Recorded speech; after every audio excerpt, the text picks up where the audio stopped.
Hello friends, welcome to my channel GoDigit. Today in this video we will learn about how to create a new sandbox environment and how to remove existing sandbox environments in Dynamics 365 Business Central Saas using Powershell. So if I type here using Powershell as well, right?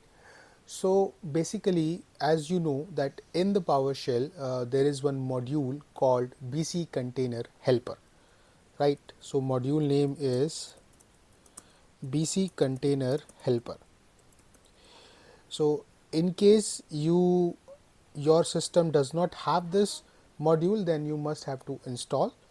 Otherwise, if it is installed, then I will show you today two commands through which you can easily create the environments like these which are listed here. As you can see, it's a BC online, it's not a BC on-prem, where we can see that one production environment and three sandbox environments are currently showing up. Alright, so what I will do here is that although in the admin center we have this options available where we can create a new environment by clicking this button, and we can, if we want to delete, then we can open that particular environment and then we can delete the same. However, basically if you don't want to go through the GUI and if you want to create some script which you want to automate, and then they will also do the same thing which you will do manually here. The only requirement is that the user must have against which that PowerShell command you want to run, because you have to log in first, must holds the admin center rights, otherwise it will not work, right? So the login credentials must be something like global administrator.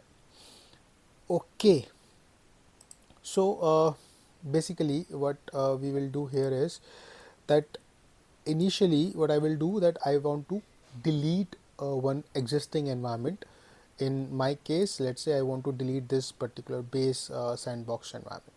So what I will do, I will use one command called Remove-BCenvironment. Okay, then it takes the parameter called bcauth context, but I don't have this authentication variable or something defined already in my script. So as I told you that in order to do anything into this admin center, we obviously first have to log in using our global administrator credentials. So how to log in this thing? Let's do the same. First of all, we need one variable called tenant, and here I will provide the details of my tenant ID. In this case, it is this one. From the URL itself, you can take this up. Alright, so this is the first one. Now I need bcauth context variable, and here I will use one command called new-bcauth context, and then it has this parameter called include device login. Although there are other parameters as well which I have explained in my previous videos through which we can log in into our BC online through the PowerShell command, but in this case I am using include device login. Okay, and then basically if I show you up other things, like if you want to mention here the tenant ID, yes, we can mention. Okay, and then refresh tokens, scopes, all these things are showing up, but I need only include device login. And okay, let me do one thing, tenant ID, which should be tenant, and then include device login. Okay, so I am telling this command called new-bcauth context to log in into this particular tenant and pass the information of my tenant into this variable. Okay, so let's run this up first. So when I run this up, so you can see here that it is saying attempting authentication to this one. Okay, and to sign in, it is giving me the URL, which is microsoft.com device login, and the code. So this code is nothing but like a password, one-time password, which will help you to authenticate using your global administrator credentials. Okay, so I will do one thing, microsoft.com device login, and now you can see here that it is asking me to enter the code to allow the access. So I'll copy paste the code which I get from this script, click on next, and then I have to select my account or my global administrator credentials through which I can log in into my BC environment. Okay, so are you trying to sign in using Microsoft Azure PowerShell? Yes, continue, and that's it. And now if you go back to your PowerShell script, you can see here that authentication is done. Okay, now if I type here bcauth context, so this variable now holds the information about my uh, tenant and the access token as well it has. So this now token will be used for the login purposes, and your password is not required anymore. Okay, fine. So now basically to use this command we need to give the information of my tenant. So I will pass through this bcauth context, which will not only give the information of the tenant but also the login credentials as well with the token. Okay, then other thing is that which environment I want to remove.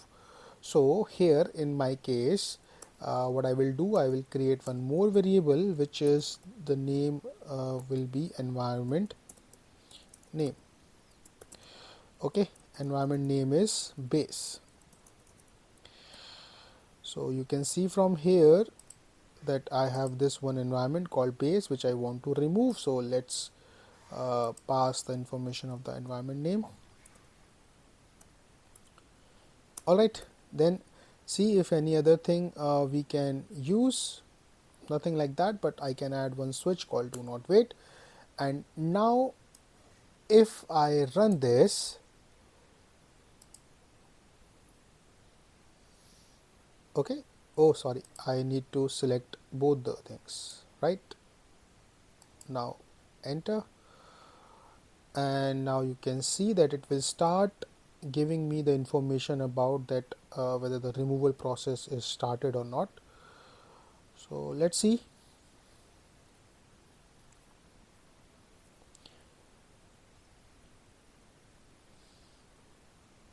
Yeah, okay, submitting environment removal request for Business Central Saas, environment removal request submitted. So that means the script processing is done and the deletion request is already sent to the server.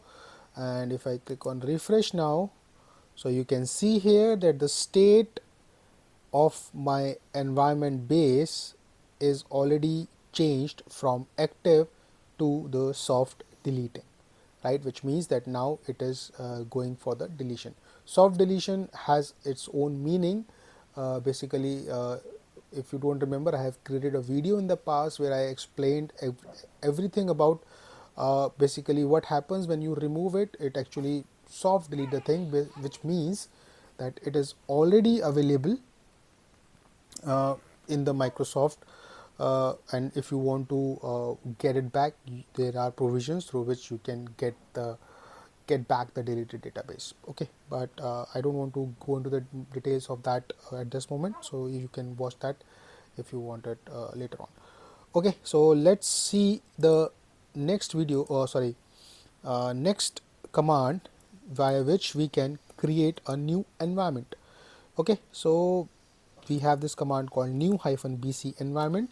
Here we have to again pass the same details, bcauth context and then the environment.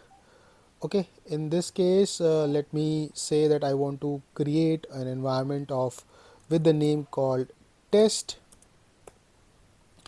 and now environment type will be either production and sandbox. Obviously I want to create a sandbox. Then one more information is about, like, in case you want to you are interested in any particular version, you can mention here, otherwise system will always give you the latest one. Then one thing is the country code, which is very essential or important, because when you click on new here, you get to see multiple different codes, right, which are necessary to create a new sandbox environment, right? Because Business Central is available in different localizations, so which localization you are interested in, you must have to select, and that this is the country code which you can select from here. For example, if you want to create an environment for BE, AU, US, IN, you can select that DE. So for example, if I select here country code as DE, so my command is ready, where I am passing the information to the BC environment, BC server, that I'm interested in creating a new environment with the name test, and the type should be sandbox, and the country code should be DE, and it should be created against this tenant, okay, using the credentials which are available into this particular variable. Okay, so let's do this thing, and let me try to run it. And it also will not take much time from the processing perspective of this command, although uh, just like we have seen here that it submitted the request for removal. Against using this command also, it will submit the same thing. It will not show you up or make you wait until the part is done or not, until the complete creation is done or not. Okay, so now it is submitting the new environment request. New environment request submitted. It is into the preparing mode. Let's wait for a few more seconds. Until that, let me do one thing. I'll click on refresh just to see. Okay, fine. So you can see here that base is gone. Okay, that means our original command remove BC environment has done its work, and it's removed. The environment base is completely removed now, and the new environment with the name test, with the type sandbox, with the country region code DE, and the current version of BC, it is started preparing the same, and the state is preparing, and that's what our uh, PowerShell script or command is also showing up the current status. Okay, so it looks like that it will get complete once this environment the state is changed to active. Let's wait for it. Depending on what type of in case you are creating a fresh, because it is my test environment only, okay, which does not hold any big thing. So, and I'm creating a fresh sandbox, not out of some my production database. So I hope it will not take much time, but let's wait. uh, okay, it is still in the preparing state, but I hope now basically you understand the concept of how to create a new environment using the PowerShell script, how to remove the existing online sandbox environment using the PowerShell script, and the benefit of this using the PowerShell script is that obviously you can at any given point of time automate your entire process of the manual activities which you are doing in the admin center, right? So this is very much a good thing from the automation perspective. So I hope you understood the concept of these two commands in the Bccontainerhelper module, and through this start utilizing the commands which are available in the module itself, and happy learning. Thank you so much for watching this video. If you like it, please hit the like button and please subscribe to my channel.